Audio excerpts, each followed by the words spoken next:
ఒకప్పుడు నేరస్తుల్ని రాజకీయ పార్టీలు కానీ రాజకీయ నేతలు కానీ సపోర్ట్ చేయాలంటే భయపడిన రోజులు. మన పార్టీలో ఒక 5-6 మంది నేరస్తులు ఉంటే వాళ్ళే చాలా చెడ్డ పేరు తీసుకొస్తారు పార్టీకి. ఈ 5 ఏళ్ళు ఏం జరిగింది? నేరస్తుడే పార్టీ అధినేతగా ఉంటే, ఆ నేరస్తుడే ముఖ్యమంత్రి అయితే ఏం జరగాలనో అదే జరిగింది.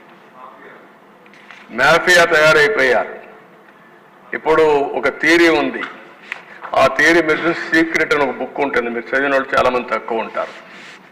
చదివి ఉంటే సంతోషం. ఆ సీక్రెట్ బుక్లో మీరు ఒక సంకల్పం చేసి ముందుకు పోతా ఉంటే మీ సంకల్పం జరగడానికి, మీ ఆలోచన బలపడడానికి, జయప్రదం కావడానికి అలాంటి ఆలోచన చేసే వాళ్ళందరూ వస్తూ ఉంటారు, జాయిన్ అవుతూ ఉంటారు. ఒక మంచి పని చేయాలంటే ఒక అడుగు మనం వేస్తే 2 అడుగులు కలిసి వస్తూ ఉంటుంది.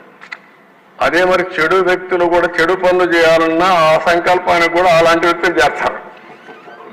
అలాంటి వ్యక్తులందరూ వైసీపీలో చేరారు.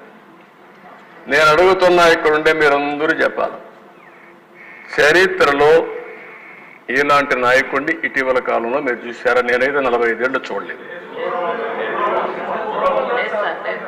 45 ఏళ్ళు నేను చూడలేదు ఎక్కడ. నేను చదవలేదు కూడా. నేను 78లో ఫస్ట్ టైం ఎమ్మెల్యే చేశాను, 80లో మంత్రి. అప్పటి నుంచి రాజకీయాల్లో ఉన్నా. ఇప్పుడు దేశంలో సీనియర్ మోస్ట్ నాయకుడు నేనే. నా తర్వాత వచ్చిన వాళ్ళు మిగిలిన వాళ్ళందరూ ఇప్పుడుండే ముఖ్యమంత్రులు, లేకపోతే కేంద్రంలో మంత్రులు తర్వాత వచ్చారు.